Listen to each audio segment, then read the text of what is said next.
عمران خان صاحب کے back door رابطوں کے حوالے سے ایک خبر آ رہی ہے کہ خان صاحب نے جو نئی لیڈرشپ ہے اس کے ساتھ ٹرسٹ ڈیفیسٹ جو ہے وہ ختم کرنے کے لیے اور شروع میں ہی جو ایک کنفیوژن کریٹ کر کے دونوں سائیڈز کو لڑوانے کی جو کوشش تھی، ایک جانب اس میں صدر مملکت سمیت 2 مزید پی ٹی آئی کے ارکان ہیں، اسے آپ 3 رکنی کمیٹی بھی کہہ سکتے ہیں۔ یہ کوئی خاص مذاکرات نہیں بلکہ جو مذاکرات آلریڈی چل رہے ہیں اس مذاکرات کے عمل کو بہتر انداز میں آگے لے کر چلنے کے لیے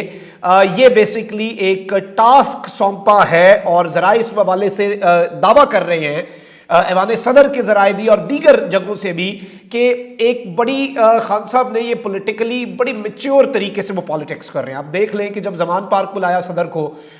یہ صدر نے تو اسی دن سمری پہ سائن کرنے تھے، ادھر بیٹھے بیٹھے بھی کر سکتے تھے، خان صاحب ایک واٹس ایپ پہ اوکے کا میسج بھی بھیج دیتے، اوکے یا لکھ دیتے سائن دی سمری، لیکن وہ اسپیشلی صدر جہاز پہ اڑ کے گئے، اسی دن واپس پہنچے تاکہ ایک سٹیٹمنٹ دی جا سکے کہ عمران خان کسی بھی صورت نئی ملٹری لیڈرشپ کے ساتھ کوئی مسئلہ نہیں چاہتے، آلدو بہت سے لوگ چاہتے ہیں کہ مسئلہ بنے، بہت سے لوگ چاہتے ہیں کہ لڑائی، اور دیر از اے ریزن کہ میں نے آپ کے سامنے خبر رکھی کہ خان صاحب نے کہا ہے کہ فوج کے خلاف تو پہلے دن سے، دیکھیں پچھلے 8 مہینے میں جس نے بھی میری فوج کے اوپر تنقید کی ہے ایز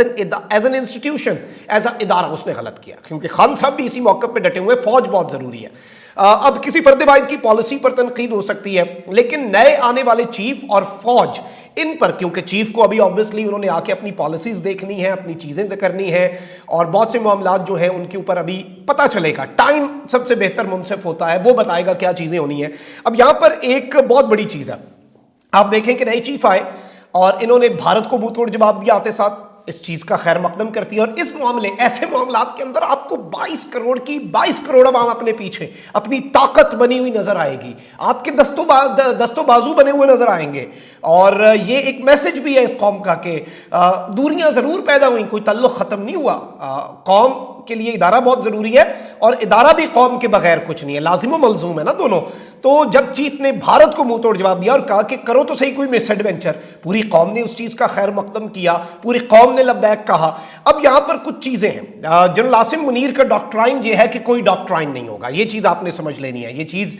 ذرائع نے یہ بھی بتایا کہ یہ اس طرح کا خطاب بھی کوئی ہوا ہے جس میں بتایا گیا کہ ایک ہی ڈاکٹرائن ہے، وہ نیشنل سیکیورٹی پالیسی ہے۔ اب اسد مجید صاحب ہیں جو کہ امریکہ میں پاکستان کے سفیر تھے، اور انہوں نے ایک سائفر تھا،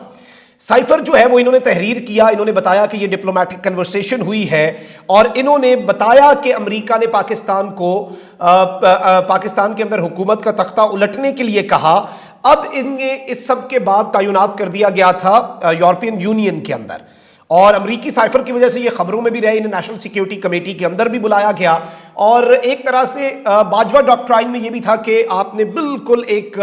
ہمسایوں والی پالیسی آپ دیکھ لیں، جس میں خان صاحب کی یہ نجم سیٹھی صاحب بات کر چکے ہیں کہ باجوہ صاحب کا ڈاکٹرائن یہ تھا کہ بھارت سے اچھے تعلقات رکھنے ہیں، خان صاحب ادھر سے تڑی لگا دیتے تھے، وہ تو ان کا جواب دیتے تھے، کوئی خان صاحب نے تو کوئی وار مانگرنگ نہیں کی، وہ تو وار مانگرنگ کا جواب دیتے تھے جس طرح نئے چیف نے آ کر دیا ہے، اور یہ ضروری بھی ہوتا ہے، آپ نے پوزیشن آف اسٹرینتھ سے بات کرنی ہوتی ہے نا، امن کی خواہش کو کمزوری تو نہیں سمجھتے۔ تو اسی طرح سے اب یہ کہا جا رہا ہے کہ اسد مجید صاحب جو ہیں نئے چیف کے آتے ہی انہیں ایک سب سے بڑا عہدہ دیا گیا ہے، اور انہیں سیکٹری خارجہ تعینات کر دیا گیا ہے۔ پاکستانی دفتر خارجہ کے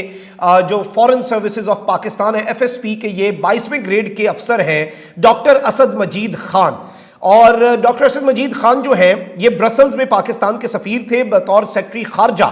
اب ان کی نوٹیفیکیشن جاری ہو چکی ہے، یعنی یہ اب فارن سیکٹری ہیں، یہ بہت پریسٹیجیس عہدہ ہے، یہ کسی بھی ڈپلومیٹ کے لیے، کسی بھی فارن سروس آف پاکستان کے افسر کے لیے، 22ویں گریڈ کے افسر کے لیے سب سے بڑا اعزاز ہے، اور انہیں 31واں